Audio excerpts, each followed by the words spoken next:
Bonjour et bienvenue dans Archi Urbain, l'émission qui vous parle d'architecture et d'urbanisme. La semaine dernière, nous avons découvert les travaux des étudiants et des étudiantes du cours Architecture, Durabilité et Écologie. Et cette semaine, je vous propose de rester avec elles pour découvrir quelles ont été leurs difficultés par rapport à ce travail. Je pense que la difficulté, c'est de penser à tout. C'est d'arriver à aller dans le détail jusqu'à où on a envie de pousser le projet et de le faire au mieux. We were conditioned by many things, right? C'est un curseur de compromis, quoi. Donc, Ce que j'ai trouvé compliqué dans ce travail, c'est que c'est la première fois qu'on nous demande de gérer autant de paramètres et de facteurs dans un projet. Et des facteurs en plus très concrets, donc vraiment très étudiés, avec des calculs, etc. Moi, ce qui a été aussi difficile et intéressant en même temps, c'était que le bâtiment actuel, donc, on l'a visité, de prendre du recul par rapport à cette visite et prendre plus une vision d'ensemble du bâtiment et de son rapport avec le contexte qui l'entoure. So it's a building that's already there, and it has an historical value, of course, because we find ourselves in one of the old parts of Brussels. It's in the center. So yeah, we had 3 walls surrounding us that were very strict, and the facade that was meant to be protected, right?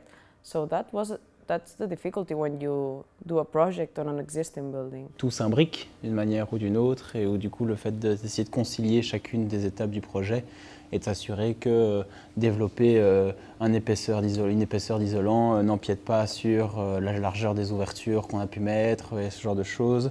Je pense que trouver l'équilibre entre chaque point a été ce qui était le plus dur à régler. Le bâtiment est quand même très vétuste et on était content d'en sortir, quoi. Et donc prendre plus une vision globale d'ensemble et donc de trouver un programme pour le bâtiment et de voir comment ce qu'on met en place dans le bâtiment, dans son ensemble, peut fonctionner et qu'est-ce que ça crée justement avec ce qui entoure le bâtiment. La manière dont on apprend l'architecture, en tout cas dans les premières années, c'est surtout spatialement, la lumière naturelle, et puis presque les murs n'ont pas d'épaisseur. Juste on voit les espaces d'une manière un peu presque qui n'existe jamais. Et donc là, on prolonge vraiment cette pensée, c'est comme si on allait de plus en plus proche du réel. Donc oui, ça complique parce que par rapport à ce qu'on avait appris au tout début, l'architecture telle qu'on la voit dans le sens du dessin spatial, ça devient une part assez petite dans tout le temps qu'on passe à travailler.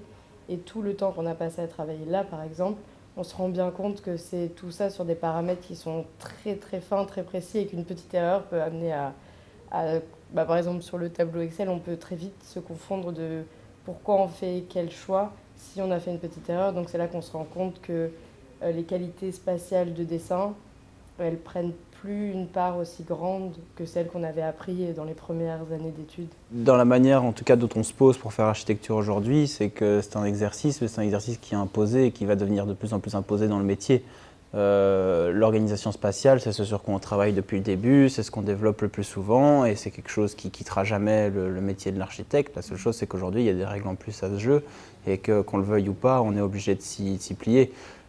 Ça consiste du coup maintenant à continuer d'organiser nos espaces, à penser l'architecture comme on l'a toujours fait, mais d'y ajouter ce petit truc en plus qui fera que plus tard on aura des maisons qui tiendront plus longtemps, qui seront plus économes et qui seront plus respectueux de l'ensemble de la société et de son bon fonctionnement. Alors nous on a pris parti d'ouvrir notamment au rez-de-chaussée qui était, d'un point de vue patrimonial, c'était pas super bien vu.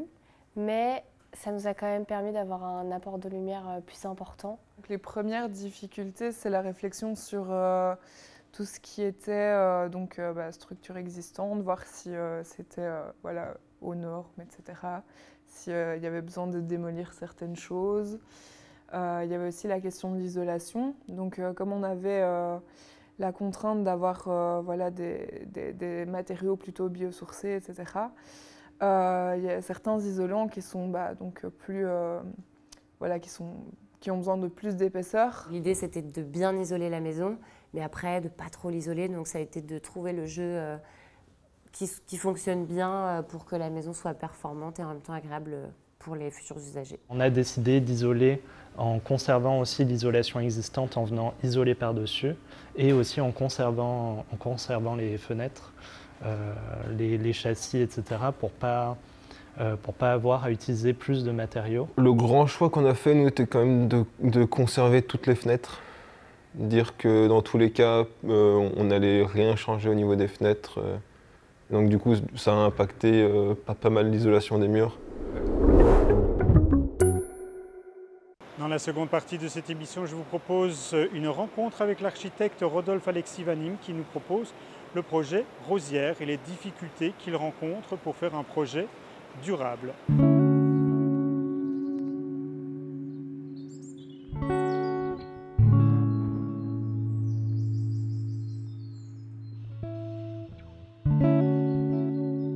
Nous sommes ici sur un projet de rénovation à Rosière. Donc c'est dans le cadre de la transformation d'une ancienne maison des années 60 en une maison unifamiliale plus contemporaine. Alors dans cette maison, il y a un programme d'occupation de la maison comme maison unifamiliale, une possible utilisation de professions de type cours de yoga et télétravail éventuellement aussi, et une zone polyvalente. Il y a une intention de développer toutes les facultés que peut offrir un terrain aussi vaste, et notamment l'utilisation de l'eau, de la récupération des eaux de toiture, mais également un projet de permaculture, d'utilisation d'un étang et un développement de zones pour y abriter des chèvres. Ça fait plusieurs années qu'on construit des bâtiments ou des extensions, qu'on transforme les bâtiments en étant conformes à la PEB, en étant basse énergie, mais on l'a fait toujours de manière relativement classique avec les produits du marché en termes d'isolant ou en termes de finition qui sont relativement classiques. Dans cette demande, le client avait une envie particulière de déjà utiliser des matériaux uniquement géolocalisés ou biosourcés. Tout ce qui est pierre bleue, tu récupères, tu le laisses en long format et tu le stockes ici aussi. Mais ne pas les casser parce qu'ils sont récupérés pour les pas japonais du jardin. Donc, les madriers principaux, bien les stocker aussi. On enlèvera les clous. Et tu peux les séparer. Ah oui, il y a de l'enduit dessus. Donc ça à nettoyer aussi. Par contre, les ardoises ici, on les rassemble, mais elles sont friables. Donc on les garde pour... on verra ce qu'on en fera après. Pour nous, ça a été un challenge. D'abord, ça a été un renouveau de motivation dans le métier. Déjà, de se rendre compte qu'il y a toute une série de matériaux qui existent sur le marché, de se rendre compte qu'il y a une très forte activité dans le développement de ces matériaux et de se rendre compte qu'il y a déjà des acteurs qui essayent de faire parler de ces matériaux et de faire connaître les différentes solutions qui peuvent se présenter à nous aujourd'hui. C'est un écolage complet sur des fondements connus dans le bâtiment qui aujourd'hui sont en voie de développement et qui sont parfois de type expérimentaux et du coup qui nous font nous aussi revoir notre façon de concevoir les choses. Quand on remplace le béton par des couches de coquillages, ça peut parfois paraître un peu impressionnant. C'est une nouvelle conception par rapport à tout ce qu'on a pu apprendre par rapport à la stabilité ou à l'assise des bâtiments sur le terrain. Je dirais qu'aujourd'hui, on se sent un petit peu seul dans cette démarche, dans le sens où on doit aller contacter les producteurs de matériaux, on doit aller vers eux pour obtenir l'information. Il y a quelques plateformes qui existent, mais en termes de mise en œuvre technique, il y a encore beaucoup d'interrogations. Et dans la démarche plus globale de savoir quelles sont les étapes à respecter. Je pense notamment dès le départ à la démolition, le fait de faire un inventaire, le fait des matériaux qui seront à trier. Dans toutes ces démarches, on est un peu dans l'inconnu et donc on fait des erreurs. Aujourd'hui, on avance à tâtons. Au fur et à mesure des projets, je pense que je me referai une expérience aussi, mais on n'est pas à l'abri de passer une étape importante qui fait que le projet, dès ses débuts, pourrait être caduc aussi. Pour terminer cette émission, je vous propose un tutoriel qui répond à la question « C'est quoi un inventaire de réemploi ou de prédémolition ?» Il vous est expliqué par Arnaud Naomé, qui est chercheur au Loki, ainsi que facilitateur environnement à l'Union Wallonne des architectes.